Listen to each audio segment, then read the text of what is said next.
Hey guys, it's Ben here with Games Bulletin. I'm joined by Simon. You're one of the developers for Honey, I Joined a Cult. Yep. It's a hard game to explain. We was trying to work out how we would explain it to people, and we kind of went with like SimCity Tycoon kind of. Yeah. I mean, you'll probably do a better job of explaining it than I will. Yeah, so when you look at it, it does look, everyone says it looks a bit like Prison Architects, and it does, a bit like Prison Architects from RimWorld. It does graphically look like that, but it plays very differently. So at the heart of it, it's a tycoon management game. You build up your base, you balance your resources out, you slowly spread your cult over the city, and you move towards an end goal, which is it's a kind of custom thing that you've decided on for your cult. So yeah, that's probably the best way of describing it. Yeah. It's very. When I started, it was very tutorial heavy, but I felt that at the end of the demo, I knew everything that I needed to know to kind of progress the game on and carry on. So have you had problems with people saying like there's too many tutorials or anything like that? Yeah, I mean, we've had to adapt what we show people at EGX, because when the game goes on sale, it will be a game that hopefully you play for hours and hours. And so we didn't want people to just play it here and they only get to the point of building a couple of rooms. You know, we wanted to show people recruitment. We wanted to show people sending their people off across the city and things like that. So we've got, at the moment, for the sake of EGX, it is a quick tutorial where you rattle through, you recruit people very quickly, you kind of have unlimited money and things like that. But when the game is released, it'll be more of a slow burn type thing. You know, you have to build up your cult's ratings to recruit more people, and people will be very hard, especially to start at the beginning of it, to recruit. So you have to, you know, get your PR rating up so people know about it and act in a certain way. Otherwise, you'll get kind of bad ratings and nobody wants to join it, kind of thing. So yeah, it's a little bit of a different experience here. It is one of those things that if you go and poison a center and kill a bunch of people, then that will affect your rating and people won't want to join. Yeah, exactly. So if you do nefarious things like poison the water supply and you get found out, say if it goes wrong, your cultists will end up, a lot of them will get arrested, and there's a heat rating built into your cult. So that will go up. If your heat rating gets too high, then certain things will start to happen within the game. So the heat rating will mean that if it gets particularly high, the government will start to investigate you. Journalists will start to try and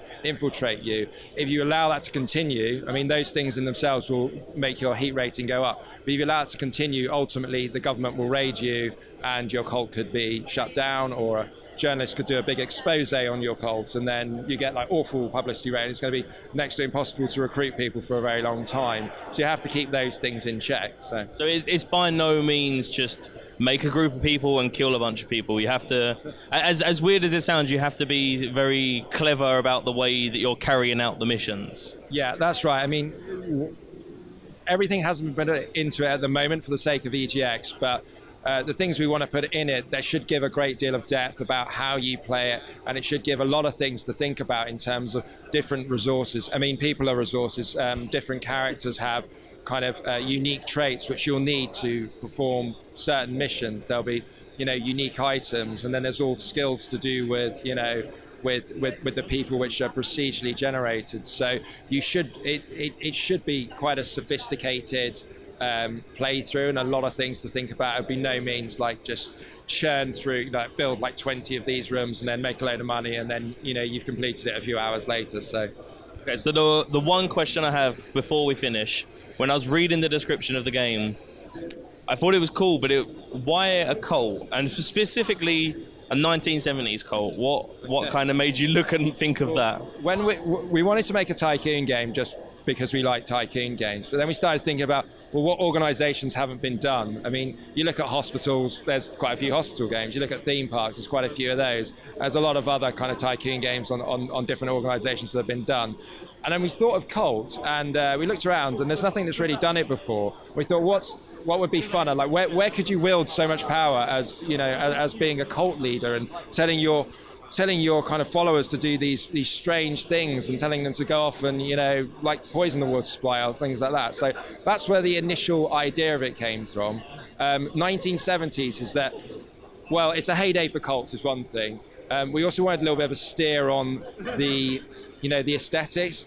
Originally, we were just going to do it modern. We thought it was a little bit bland, so a little bit boring. We wanted some kind of funky styles to go in there because we wanted to do it in a semi-serious way. And when you look at people with giant 70s moustaches and that, it's just kind of, it doesn't look particularly serious. It kind of fitted in with what we wanted to do. So that's how we ended up, where we are. So. I mean, having people that had these giant afros and stuff like that, it definitely made me feel like I wasn't murdering people just for the sake of murdering. Yeah. It was kind of like, oh, this is a tongue-in-cheek game. It's very, it's not like a serious thing. Yeah, well, that's exactly what we wanted to go for. So just as, say, Theme Hospital doesn't deal with real diseases, it's bloaty head syndrome or it's, Elvis impersonator syndrome or something like that. We want to do a similar thing here where it's cult. This could have been very, very dark if we wanted to, but we decided to move it away from that, go for slightly kind of silly, funky feel to it, and hopefully that's more enjoyable. But